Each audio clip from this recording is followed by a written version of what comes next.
आप सभी को मेरा प्रणाम। मेरा नाम रोशन है। दोस्तों, आज मैं आपके लिए लेकर आया हूँ फणीश्वर नाथ रेणु की एक अत्यंत लोकप्रिय कहानी जिसका शीर्षक है ठेस। फणीश्वर नाथ रेणु भारतीय साहित्य में आंचलिक कथाओं के सबसे बड़े कहानीकार हैं। इनकी विशेषता यह है कि इनकी कहानियों के किरदार कहानी से बड़े हो जाते हैं, चाहे वो पंचगौरी हो या तीसरी कसम का हीरामन हो या सिरचन हो। तो आइए शुरू करते हैं कहानी का पाठ। खेती बाड़ी के समय गांव के किसान सिरचन की गिनती नहीं करते।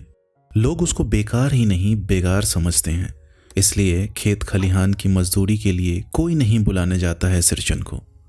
क्या होगा उसको बुलाकर? दूसरे मजदूर खेत पहुंचकर 1/3 काम कर चुकेंगे, तब कहीं सिरचन राय हाथ में खुरपी डुलाता हुआ दिखाई पड़ेगा, पगडंडी पर तौल तौल कर पांव रखता हुआ धीरे धीरे। मुफ्त में मजदूरी देनी हो तो और बात है। आज सिरचन को मुफ्तखोर, कामचोर या चटोर कह ले कोई। एक समय था जबकि उसकी मरैया के पास बड़े बड़े बाबू लोगों की सवारियां बंधी रहती थी। उसे लोग पूछते ही नहीं थे, उसकी खुशामद भी करते थे। अरे सिरचन भाई, अब तो तुम्हारी ही हाथ में यह कारीगरी रह गई है सारे इलाके में। एक दिन भी समय निकाल कर चलो। कल बड़े भैया की चिट्ठी आई है शहर से, सिरचन से एक जोड़ा चिक बनवा कर भेज दो। मुझे याद है मेरी माँ जब कभी सिरचन को बुलाने के लिए कहती, मैं पहले ही पूछ लेता, भोग क्या क्या लगेगा? माँ हंसकर कहती, जा जा, बेचारा मेरे काम में पूजा भोग की बात नहीं उठाता कभी। ब्राह्मण टोली के पंचानंद चौधरी के छोटे लड़के को एक बार मेरे सामने ही बेपानी कर दिया था सिरचन ने। तुम्हारी भाभी नाखून से काटकर तरकारी परोसती है और इमली का रस डालकर कढ़ी तो हम कहार कुम्हारों की घरवाली बनाती है, तुम्हारी भाभी ने कहाँ से बनाई? इसलिए सिरचन को बुलाने के पहले मैं माँ को पूछ लेता। सिरचन को देखते ही माँ हुलस कर कहती, आओ सिरचन, आज नेनू मथ रही थी तो तुम्हारी याद आ गई। घी की खखोरन डाड़ी के साथ चूड़ा तुमको बहुत पसंद है ना? और बड़ी बेटी ने ससुराल से संवाद भेजा है, उसकी ननद रूठी हुई है मोती की शीतल पार्टी के लिए। सिरचन अपनी पनियानी जीभ को संभाल कर हंसता, घी की सौंधी सुगंध सूंघकर ही आ रहा हूं काकी, नहीं तो इस शादी ब्याह के मौसम में दम मारने की भी छुट्टी कहाँ मिलती है। सिरचन जाति का कारीगर है। मैंने घंटों बैठकर उसके काम करने के ढंग को देखा है। एक एक मोती और पटेर को हाथ में लेकर बड़े जतन से उसकी कुच्ची बनाता, फिर कुच्चियों को रंगने से लेकर सुतली सुलझाने में पूरा दिन समाप्त। काम करते समय उसकी तन्मयता में जरा भी बाधा पड़ी कि गेहूं सांप की तरह फुफकार उठता, फिर किसी दूसरे से करवा लीजिए काम। सिरचन मुंहजोर है, कामचोर नहीं। बिना मजदूरी के पेट भर भात पर काम करने वाला कारीगर। दूध में कोई मिठाई न मिले कोई बात नहीं, किंतु बात में जरा भी झाल वह नहीं बर्दाश्त कर सकता। सिरचन को लोग चटोर भी समझते हैं। तली बघारी हुई तरकारी, दही की कढ़ी, मलाई वाला दूध, इन सब का प्रबंध पहले कर लो, तब सिरचन को बुलाओ, दम हिलाता हुआ हाजिर हो जाएगा। खाने पीने में चिकनाई की कमी हुई कि काम की सारी चिकनाई खत्म। काम अधूरा रखकर उठ खड़ा होगा। आज तो अब अधकपाली दर्द से माथा टनटना रहा है, थोड़ा सा रह गया है, किसी दिन आकर पूरा कर दूंगा। किसी दिन माने कभी नहीं। मोथी घास और पटेर की रंगीन शीतल पार्टी, बांस की तीलियों की झिलमिलाती चिक, सतरंगे डोर के मोढ़े, भूसी चुन्नी रखने के लिए मूंज की रस्सी के बड़े बड़े जाले, हलवाहों के लिए ताल के सूखे पत्तों की छतरी टोपी तथा इसी तरह के बहुत से काम हैं जिन्हें सिरचन के सिवा गांव में और कोई नहीं जानता। यह दूसरी बात है कि अब गांव में ऐसे कामों को बेगार का काम समझते हैं लोग, बेकाम का काम, जिसकी मजदूरी में अनाज या पैसे देने की कोई ज़रूरत नहीं। पेट भर खिला दो, काम पूरा होने पर एक आध पुराना धुराना कपड़ा देकर विदा करो, वह कुछ भी नहीं बोलेगा। कुछ भी नहीं बोलेगा ऐसी बात नहीं। सिरचन को बुलाने वाले जानते हैं सिरचन बात करने में भी कारगर है। महाजन टोले के भज्जू महाजन की बेटी सिरचन की बात सुनकर तिलमिला उठती थी। ठहरो, मैं माँ से जाकर कहती हूँ। इतनी बड़ी बात? बड़ी बात ही है बिटिया, बड़े लोगों की बस बात ही बड़ी होती है, नहीं तो 2-2 पटेर की पार्टियों का काम सिर्फ खेसारी का सत्तू खिलाकर कोई करवाए भला? यह तुम्हारी माँ ही कर सकती है बबनी, सिरचन ने मुस्कुराकर जवाब दिया। उस बार मेरी सबसे छोटी बहन की विदाई होने वाली थी। पहली बार ससुराल जा रही थी मानू। मानू के दूल्हे ने पहले ही बड़ी भाभी को खत लिखकर चेतावनी दे दी है। मानू के साथ मिठाई की पतीली ना आए, कोई बात नहीं। 3 जोड़ी फैशनेबल चिक और पटेर की 2 शीतल पार्टियों के बिना आएगी मानू तो? भाभी ने हंसकर कहा, बैरंग वापस? इसलिए एक सप्ताह पहले से ही सिरचन को बुलाकर काम पर तैनात करवा दिया था माँ ने। देख सिरचन, इस बार नई धोती दूंगी, असली मोहर छाप वाली धोती। मन लगाकर ऐसा काम करो कि देखने वाले देखकर देखते ही रह जाएं। पान जैसी पतली छुरी से बांस की तीलियों और कमानियों को चिकनाता हुआ सिरचन अपने काम में लग गया। रंगीन सुतलियों में झब्बे डालकर वह चिक बुनने बैठा। 1.5 हाथ की बिनाई देखकर ही लोग समझ गए कि इस बार एकदम नए फैशन की चीज बन रही है, जो पहले कभी नहीं बनी। मंझली भाभी से नहीं रहा गया, पर्दे की आड़ से बोली, पहले ऐसा जानती कि मोहर छाप वाली धोती देने से ही अच्छी चीज बनती है तो भैया को खबर भेज देती। काम में व्यस्त सिरचन के कानों में बात पड़ गई।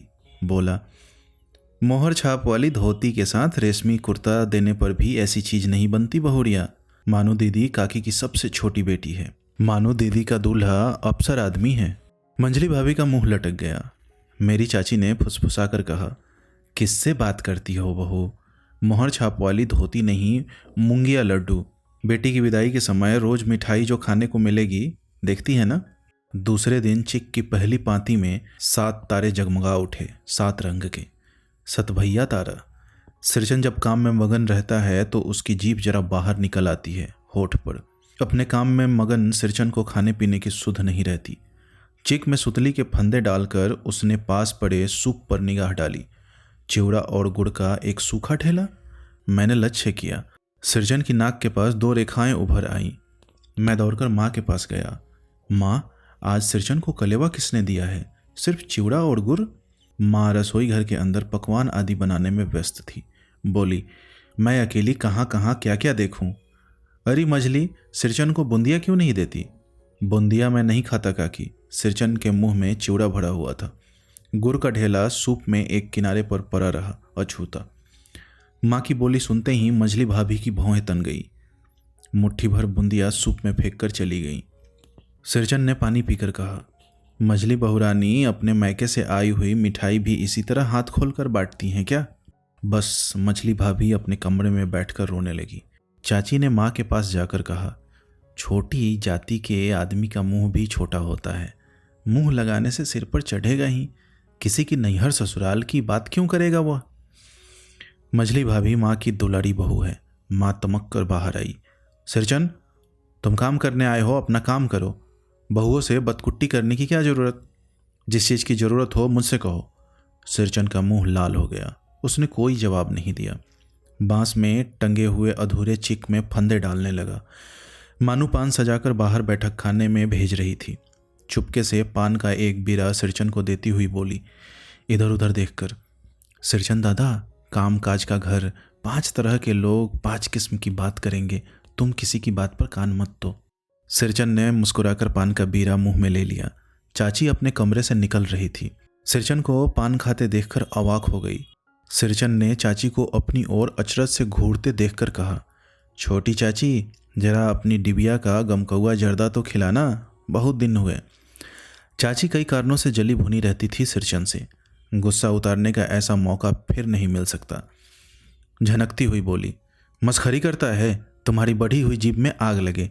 घर में भी पान और गमकौआ जर्दा खाते हो, चटोड़ कहीं के। मेरा कलेजा धड़क उठा। यत परो नास्ती। बस सिरचन की उंगलियों में सुतली के फंदे पड़ गए। मानो कुछ देर तक वह चुपचाप बैठा पान को मुंह में घुलाता रहा। फिर अचानक उठकर पिछवाड़े पीक थूक आया।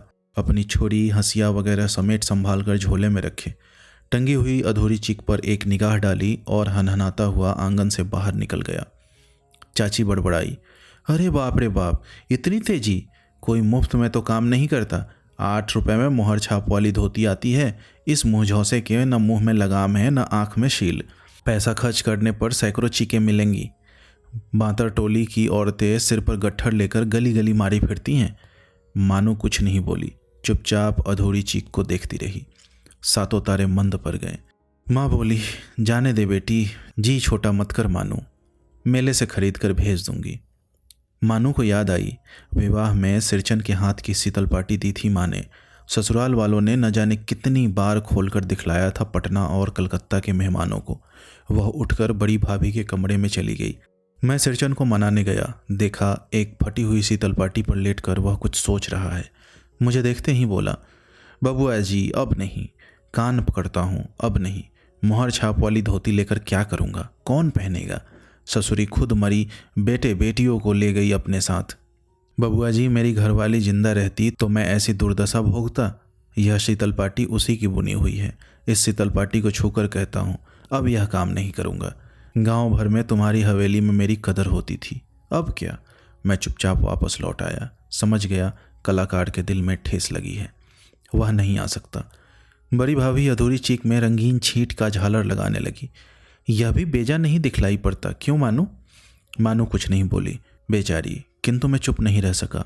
चाची और मछली भाभी की नज़र न लग जाए इसमें भी। मानू को ससुराल पहुंचाने मैं ही जा रहा था। स्टेशन पर सामान मिलाते समय देखा मानू बड़े जतन से अधूरे चीक को मोड़कर लिए जा रही है अपने साथ।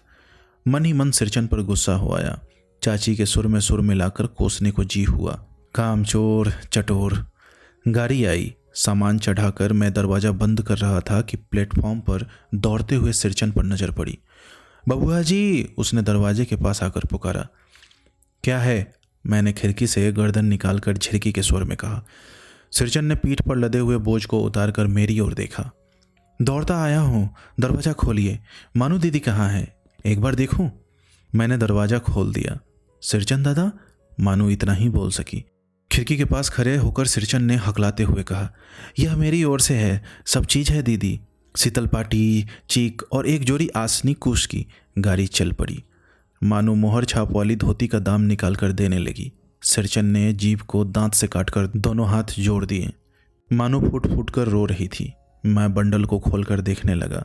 ऐसी कारीगरी, ऐसी बारीकी, रंगीन सुतलियों के फंदों का ऐसा काम पहली बार देख रहा था।